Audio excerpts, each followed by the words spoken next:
आने का फैसला, मौजूदा सूरत-ए-हाल पर होगी गुप्त तशनीद, अहम ऐलानात भी मुतवक्के।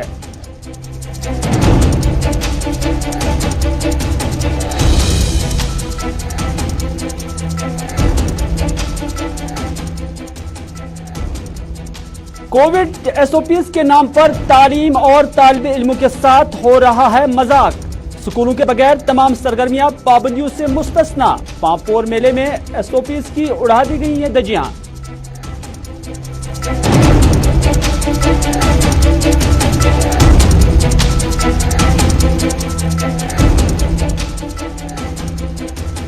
और जम्मू कश्मीर में हादसात का सिलसिला लगातार जारी। डोडा में सड़क हादसे के दौरान एक शख्स की हुई मौत।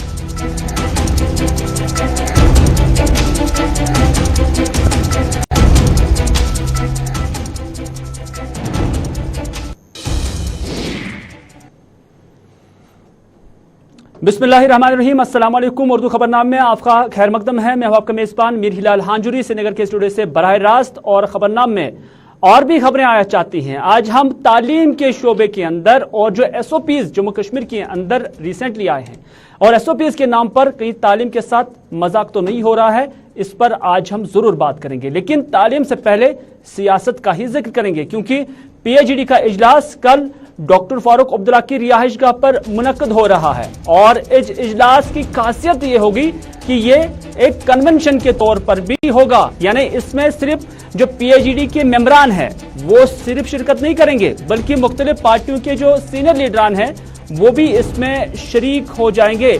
और जम्मू कश्मीर की जो मौजूदा सूरत हाल है उस पर भी गुफ्त तशनीद होगी, क्योंकि इससे पहले जितने भी इजलास पीएचईडी की जानिब से आज तक मुनक्कद किए गए हैं, माना जा रहा है कि 24 अगस्त की जो ये इजलास या ये कन्वेंशन होगा ये उनसे बिल्कुल मुख्तलिफ हो सकता है।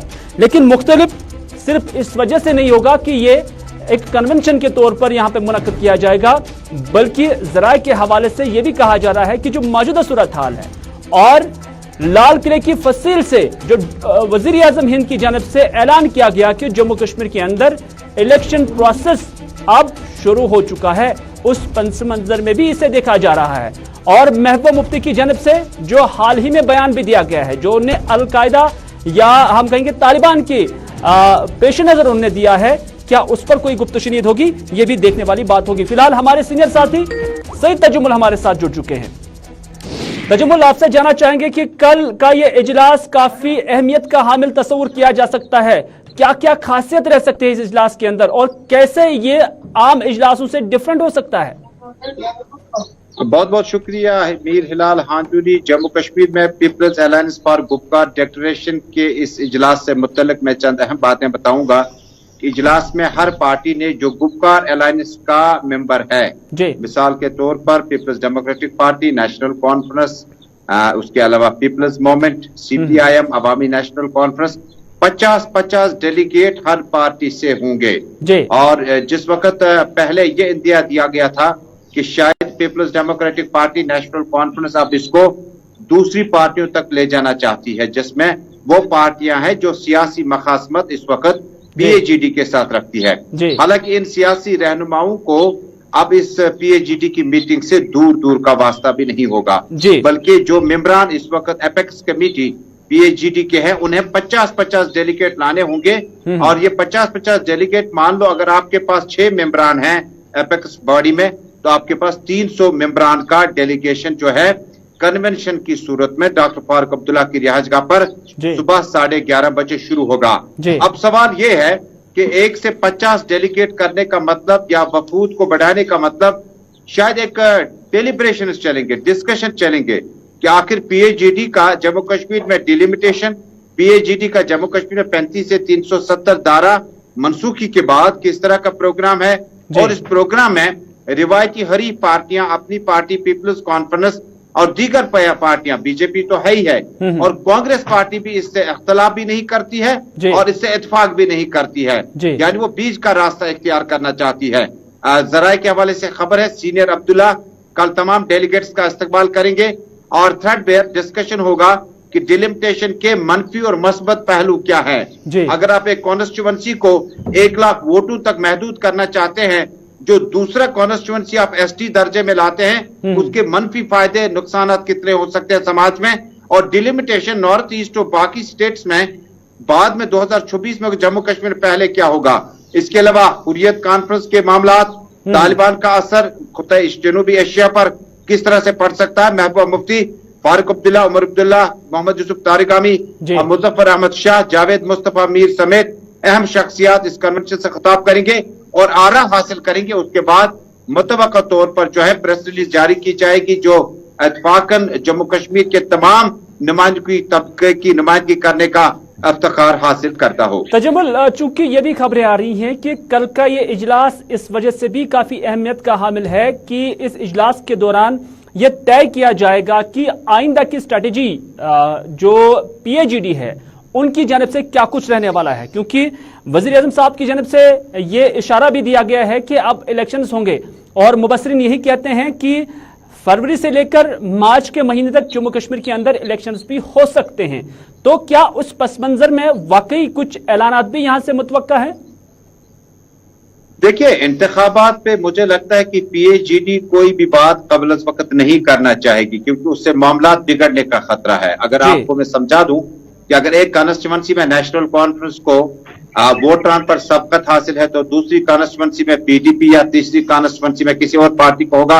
हो सकता है कि जो इस वक्त पॉलिटिकल बुखार है, जिस मकसद के लिए पीएजीडी बना है, इसमें इंतखाबात एक हिस्सा हो सकता है, लेकिन मकसद जो है वो उससे थोड़ा सा ऊपर है, जिसका तजुर्बा आपको पीएजीडी के इंतखाबात मुश्तरका तौर लड़ने पर डीडीसी चुनाव में हुआ। उनकी कामयाबी कश्मीर से कहीं न कहीं हासिल हुई।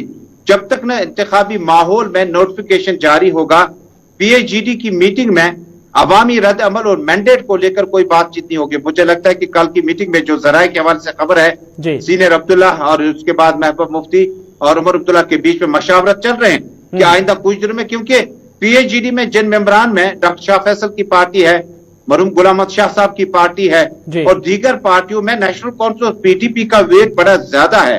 और जब ये सीट शेयरिंग होगा तो मुझे लगता है कि इंतखाबात आते आते नोटिफिकेशन के बाद इस मामले की तरफ ध्यान दिया जाएगा। लेकिन फिलहाल मरकज जो है वो जम्मू कश्मीर में सियासी और सिक्योरिटी एतबार से जो इकदाम उठाए जाते हैं और डिलिमिटेशन का इसमें बड़ा तज़किरा होगा, क्योंकि कहते हैं कि कुछ इलाकों को एसटी के जुमरे में लाया जाएगा, कुछ इलाकों का एरिया खत्म कर दिया जाएगा और उन्हें दूसरी कॉन्स्टिट्यूएंसी के साथ जोड़ा जाएगा। मुझे लगता है हदबंदी और जम्मू कश्मीर की सियासी और सिक्योरिटी हालात के बीचों बीच में ही ये बहस होगी और उसके बाद मुश्तरका रेजोल्यूशन या लाए अमल जो है आवाम के सामने रखा जाएगा। बहुत बहुत शुक्रिया तजुमुल, पूरी जानकारी देने के लिए या अपना ऑब्जर्वेशन हमारे साथ शेयर करने के लिए, हमारे नाज़रीन के साथ शेयर करने के लिए, क्योंकि कल का ये इजलास काफी अहमियत का हामिल हो सकता है इस एतबार से भी, क्योंकि अगर जराए का भरोसा किया जाए और अगर उनकी इस दलील में दम है, खम है, तो फिर उसका मतलब यही है कि आइंदा के जो चुनाव है उस पर भी सीर हासिल बहस हो सकती है।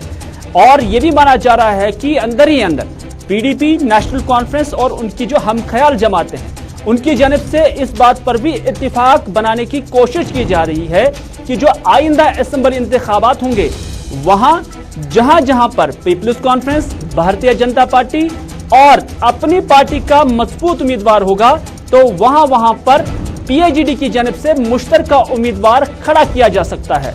और जहां जहां पर नेशनल कॉन्फ्रेंस और पीडीपी के दरमियान ही मुकाबला होगा तो वहां वहां दोनों पार्टियां अपना जो कैंडिडेट है खड़ा कर सकते हैं। इस तरह से मिन जुमला तस्वर किया जाता है कि पीएजीडी बमुकाबला अपनी पार्टी बीजेपी और पीसी इस तरह की तस्वीर पेश करने की कोशिश की जा रही है।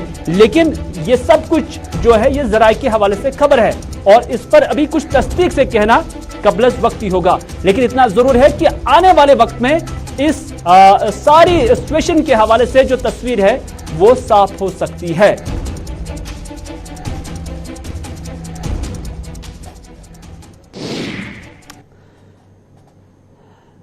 चलिए नाज़रीन, अक्सर तो हम यही कहते हैं कि कुछ भी जब बुरा हो जाता है तो यही कहा जाता है कि सियासी नजर हो गया है। लेकिन कश्मीर में अब तालीम कोविड की नजर हो गई है, क्योंकि एक अहम शोबा तालीम का है। लेकिन यहां पर एसओपीज अब जो जारी किए जा रहे हैं उसमें सिर्फ तालीमी इदारों को बंद रखने का ऐलान किया जाता है।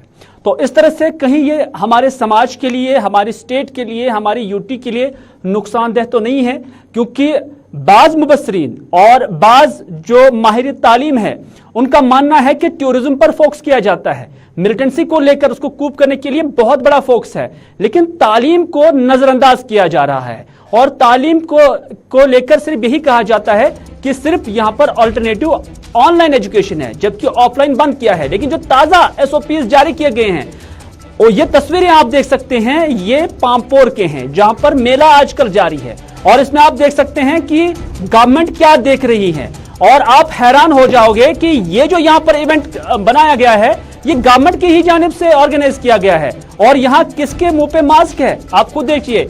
अगर आप झूला झूलना चाहते हैं तो यहां आ सकते हैं, कोई गाइडलाइन यहां पर नहीं है, कोई एसओपी नहीं है, शायद गवर्नर साहब भी नहीं देख रहे हैं, डिविजनल कमिश्नर साहब भी नहीं देख रहे हैं और कंसर्न डिप्टी कमिश्नर ने इस मेले का इफ्तिताह किया हुआ है।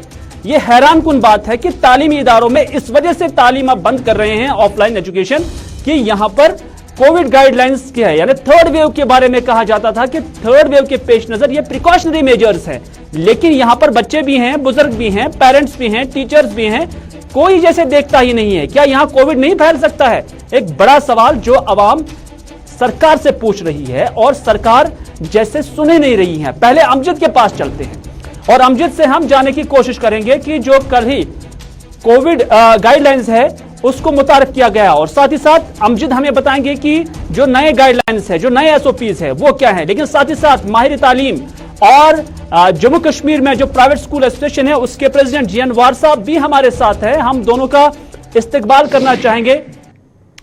लेकिन सबसे पहले अमजद आपके पास आना चाहूंगा। अमजद, नई गाइडलाइंस क्या है, एसओपीएस क्या है, ओसी के राव से फिर हम आगे भी वार साहब के साथ भी बात करेंगे।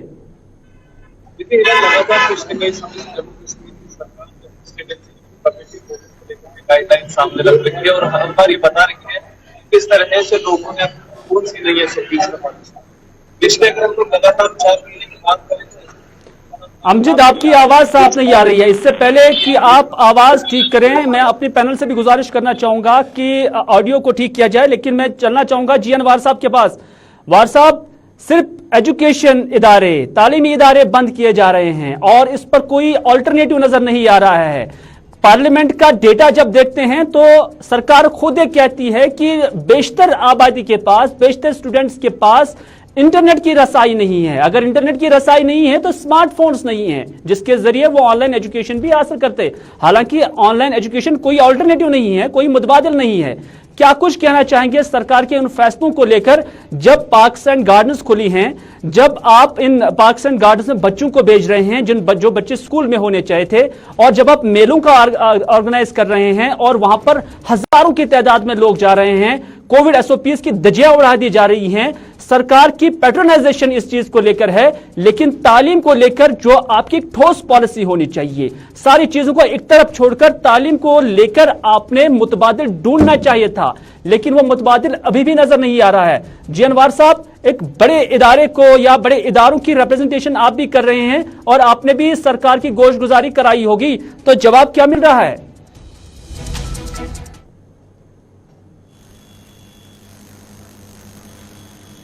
वार साहब, क्या आप तक मेरी आवाज आ रही है? हाँ, बिल्कुल आ रही है हिलाल साहब, आपकी आवाज आ रही है। देखिए, कई सारे प्रोग्राम आपके न्यूज चैनल ने इस इशू पे आज तक किए जी, और हम भी ये आवाज उठाते आए हैं कि आप जो वर्ल्ड बॉडीज देख लीजिए, यूनेस्को देख लीजिए, यूनिसेफ देख लीजिए, WHO देख लीजिए, सबों की रिकमेंडेशन ये है कि school should be last close and first open.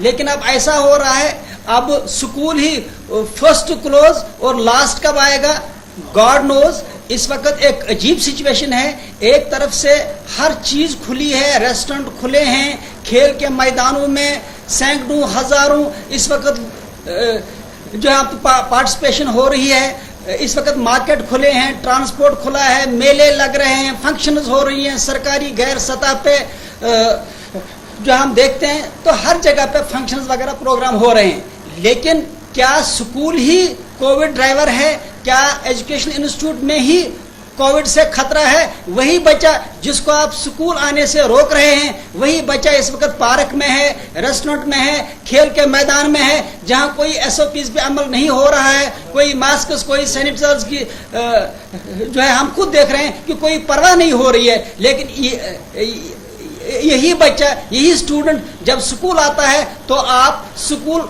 जाने की उसको इजाजत नहीं देते हैं। क्या ये बच्चा पार्कों में जाके, खेल के मैदानों में जाके या दूसरी उन जगहों पर जो पब्लिक प्लेसेस हैं, क्या वहां पे उसको कोविड का खतरा नहीं है और सिर्फ स्कूल में ही उसको जो है आपको लगा स्कूल में ही खतरा है? एक बात, हालांकि हम बार बार कह चुके हैं कि स्कूल एक ऐसी जगह है जहां पे SOPs पे अमल किया जा सकता है अच्छी तरह से, और उसके साथ साथ जो है shift wise, batch wise, class wise, day wise, gender wise हमारे पास ढेर सारे तरीके हैं कि हम पूरे SOPs को फॉलो करते हुए स्कूल खोल सकते हैं। तो साहब ये तजवीज आपने सरकार के उन अफसरान को दी हैं जो आला कुर्सियों पर विराजमान हैं, क्या उन तक आपने ये तजावीज पहुंचाई है कि इन बुनियादों पर भी स्कूल को खोला जा सकता था?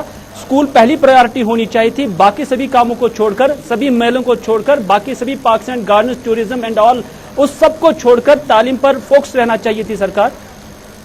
देखिए हिलाल साहब, हमारी जब भी सरकारी अफसर से बात हुई, जब भी सरकार के किसी आदमी से बात हुई, हमने पूरे लॉजिक के साथ उनके सामने मामला रखा, लेकिन ऐसा बेबसी का आलम है, हर एक कह रहा है कि मेरे हाथ में कुछ है नहीं। ऐसा लगता है कि there is a policy failure. ऐसा लगता है कि सरकार का एजुकेशन पॉलिसी जो है, जो पॉलिसी होनी चाहिए उस पॉलिसी के ताल्लुक से there is a policy failure, और ऐसा लग रहा है कि एप्लीकेशन ऑफ माइंड से काम नहीं लिया जा रहा है।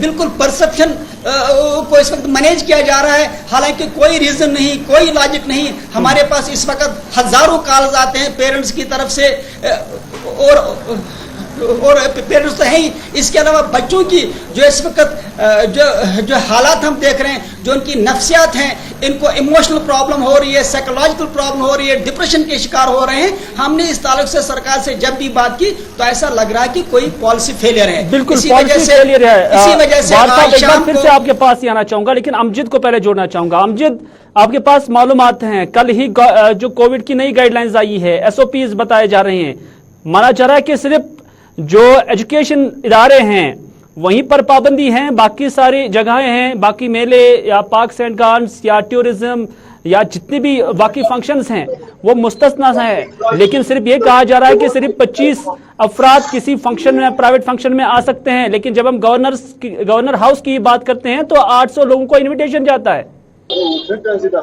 देखिए हिलाल, लगातार पिछले 4 महीने की अगर बात करें तो अलग अलग तरह के SOP गाइडलाइन सरकार सामने दे रही है, यानी सरकार ये बता रही है कि अब क्या खुलेगा, किस तरह से कौन सी एक्टिविटी कंटिन्यू होगी। इसी में जो प्रोसेस है, इस पर कल हमने देखा कि एक और ऑर्डर सामने आया सरकार का, चूंकि हर संडे शाम को एक SOP गाइडलाइन का नया खाका सामने आता है जिसमें बताया जाता है कि अब कौन सी एक्टिविटी परमिट होगी। एक्टिविटीज परमिशन जितनी एक्टिविटीज को मिलनी थी वो तो पहले ही मिल चुकी है, क्योंकि रिस्ट्रिक्टेड अभी कोई भी एक्टिविटी नहीं है सिवाय एजुकेशनल इंस्टीट्यूट्स और कोचिंग इंस्टीट्यूट्स पर लगी हुई जो पाबंदी है उसको छोड़कर। लेकिन सरकार ने कल एक फैसला कर लिया है कि दोबारा से नाइट कर्फ्यू को इंपोज करेंगे, यानी शाम को 8 बजे से लेकर सुबह के 7 बजे तक दोबारा से जम्मू कश्मीर के अंदर नाइट कर्फ्यू इंपोज रहेगा। यानी थोड़ा सा थ्रेट जो है कोविड का शायद जम्मू कश्मीर वापस आ चुका है। लेकिन सवाल लगातार एक ही खड़ा हो रहा है कि पिछले 4 महीने से अगर सरकार ने बाजार खोलने का रिस्क लिया, अगर सरकार ने सारे पार्क्स गार्डन्स खोलने का रिस्क लिया, बड़ी एक्टिविटीज जिनमें आप भी जिस तरह से दिखा रहे थे विजुअल्स में, जो शोज किए जा रहे हैं, एग्जीबिशंस किए जा रहे हैं, वो सारे करने की अगर सरकार रिस्क उठा रही है तो फिर एक एजुकेशनल सेटअप को सरकार क्यों नहीं खोलने की इजाजत दे रही, जहां पर अगर हम लोग 11-12 से ही अगर स्टार्ट करें खोलना तो 18 साल से ऊपर के स्टूडेंट्स आते हैं जिनके पहले की वैक्सीनेशन हो चुके हैं और अच्छी वैक्सीनेशन ड्राइव चल रही है। ये तो सरकार अगर करना चाहती तो बहुत कुछ किया जा सकता था। और इसमें हम ये भी देख रहे हैं कि आज जगह जगह पर क्रिकेट टूर्नामेंट्स हो रहे हैं, फुटबॉल मैच खेले जा रहे हैं, सैकड़ों हजारों की तादाद में क्राउड वहां पर होता है। कोई ये नहीं देखता है कि मास्क है कि नहीं, कोई ये नहीं देखता है कि सोशल डिस्टेंस है कि नहीं, कोई ये नहीं देखता है कि वहां पर हाइजीन कितना मेंटेन है। न सिर्फ इतना, ये जो पापोर के विजुअल्स हम दिखा रहे हैं, गवर्नमेंट की जानिब से यहां पर ऑर्गेनाइज किया गया है। क्या गवर्नमेंट की नजर से ये चीजें ओझल है? क्या सरकार नहीं देख रही है कि यहां पर झूले भी लगाए गए हैं, यहां पर आपने बहुत तफरी का सामान भी रखा है? वही बच्चे जो स्कूलों के अंदर पढ़ने चाहे थे उन्हें आप यहां बुला रहे हैं और फिर ये कहते हैं कि SOPs हैं। सरकार कहती है कि 25 अफराद अफराद किसी भी फंक्शन के अंदर, चाहे शादी ब्याह हो या कोई और हो, लेकिन क्या शहर के अंदर सरकार नहीं देख रही है कि शादियां कैसे हो रही हैं? सैकड़ों इन्विटेशंस जाते हैं। गवर्नर हाउस के अंदर जो गवर्नर साहब की जानब से 15 अगस्त की तकरीब में एट होम की जो तकरीब रखी गई थी, क्या उसमें 800 से ज्यादा इन्विटेशंस नहीं चले गए थे?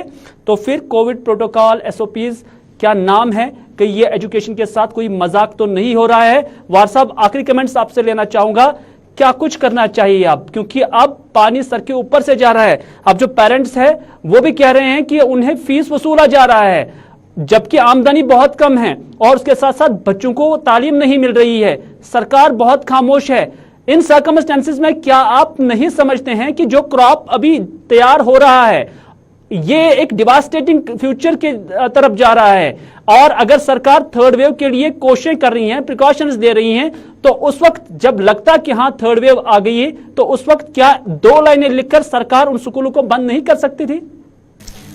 देखिए हिलाल साहब, हम बार बार कह चुके हैं कि ये जो प्रोलॉन्ग स्कूल बंद होते जा रहे हैं, ये एस्टैब्लिश्ड फैक्ट है सर्वे से कि अगर बच्चा 1 महीने स्कूल नहीं जाता है तो 2 महीने का लर्निंग लॉस होता है। Learning loss is always double the time जो बच्चा लॉकडाउन में किसी और कारण से स्कूल से दूर रहता है। ये हमारे लिए इस वक्त सबसे बड़ा मसला लर्निंग लॉसेस का है, जो लर्निंग लॉस बाद में कंपनसेट नहीं हो सकते हैं जी। एक दूसरी बात यह है कि इस वक्त जब पूरे देश में आहिस्ता आहिस्ता सब स्टेट्स में स्कूल खोले जा रहे हैं, क्या वजह है कि कश्मीर में अभी तक गवर्नमेंट कोई पॉलिसी सामने क्यों नहीं ला रही है? सिर्फ ऐसा लग रहा है कि एक दफा कोई ऑर्डर टाइप हुआ है और उसी को 15-15 दिन के बाद इशू किया जा रहा है। एक बात। दूसरी बात, आज मैं शाम की फ्लाइट से दिल्ली जा रहा हूं। कल हमारी all India level school conference है जिसमें सारे स्टेट से लोग पार्टिसिपेट कर रहे हैं। हम वहां भी यही इशू उठा रहे हैं कि आखिर कश्मीर के साथ, जम्मू के साथ ये भेदभाव क्यों? अगर दूसरे स्टेट्स में इस वक्त स्कूल खोले जा रहे हैं तो कश्मीर के ताल्लुक से सरकार क्यों नहीं वाजा करती है कि स्कूल खुलेंगे या नहीं खुलेंगे? हमारा सेशन का भी मामला है क्योंकि अक्टूबर नवंबर में यहाँ एग्जाम होते हैं, वर्चुअली 1 महीना बाकी है। और इससे पहले ऑलरेडी जबकि इंडिया की हम बात करें बाकी स्टेट्स की, तो अगर वहां सिर्फ कोविड की वजह से है, लेकिन यहां तो आर्टिकल 37 के एब्रोगेशन के बाद से अब तीसरा साल जो है स्टार्ट हुआ है कि जब हमारे बच्चे तालीम से महरूम होंगे। बिल्कुल तालीम से महरूम हो रहे हैं बच्चे, चूंकि वक्त इतना पजीर हो रहा है। वार साहब, आपका बहुत बहुत शुक्रिया अपनी राय देने के लिए। अमजद, आपका भी बहुत बहुत शुक्रिया। लेकिन गवर्नमेंट के नाम, पब्लिक का, अवाम का ये पैगाम हम जरूर पहुंचाना चाहेंगे कि आप बच्चों को इन इम्तिहानात के दौरान मास प्रमोशन के जरिए पास तो कर सकते हैं, बच्चों को खुश तो करा सकते हैं, लेकिन आप फ्यूचर तबाह कर रहे हैं, आप मुस्तकबिल तबाह कर रहे हैं। आपके पास, सरकार के पास अभी तक ना ही इतनी मोहलत मिली है, ना ही इतना वक्त मिला है कि वो इस सूरत हाल के दौरान एजुकेशन सेक्टर को खड़ा करने के लिए या ऑफलाइन क्लासेस खड़ा करने के लिए कोई मुतबादिल ढूंढते। और अगर सरकार इस जिम्मेदारी से दस्तबरदार होती है, ये डिपार्टमेंट अपने आप को इससे इलाहिदा करता है, तो फिर इस डिपार्टमेंट का या जो आला कुर्सियों पर विराजमान लोग हैं उन्हें ये जिम्मेदारी संभालने का कोई हक भी नहीं है, क्योंकि ये क्रॉप इन्हें आप पास तो करेंगे, इन्हें तो आप खुश तो कराएंगे, एक जमात तो इनने पास की है, लेकिन ये फ्यूचर जो है आपका, जो मुस्तकबिल है, ये वहां पर काफी तबाही मचाएगा। आज तो 7th 8th 9th 10th 11th 12th के बच्चे ये पढ़ रहे होंगे, लेकिन जब ये कल एडमिनिस्ट्रेटिव एग्जाम्स में जाएंगे तो मान लीजिए कि वहां पर ये कम्पीट नहीं कर पाएंगे। ये मनाजिर आपने खुद भी देखे हैं कि सरकार की पॉलिसी क्या है, कथनी क्या है और करनी क्या है।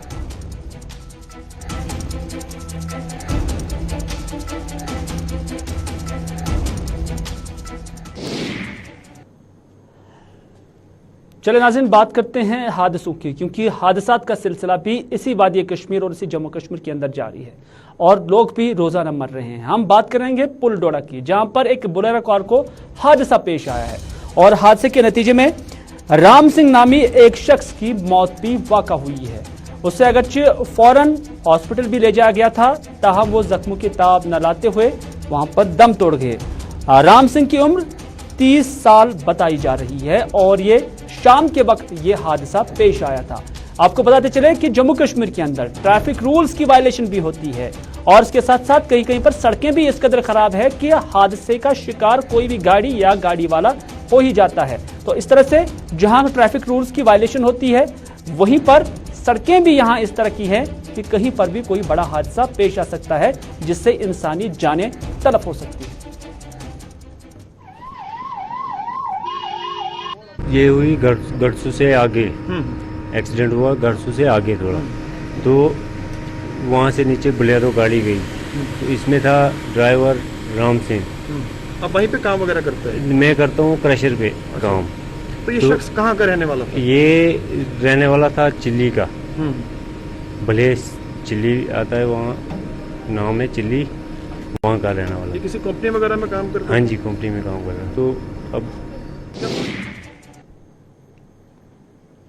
तो नाज़रीन, ये था आज का उर्दू खबरनामा। इसी के साथ दीजिए अपने मेज़बान मीर हिलाल हांजुरी को आज का उर्दू खबरनामा यहीं पर इख्तिताम करने की इजाज़त, इस वादे के साथ कि अगर ज़िंदगी रही तो आपसे फिर होगी मुलाकात। तब तक के लिए खुदा हाफिज़, फी अमानिल्लाह।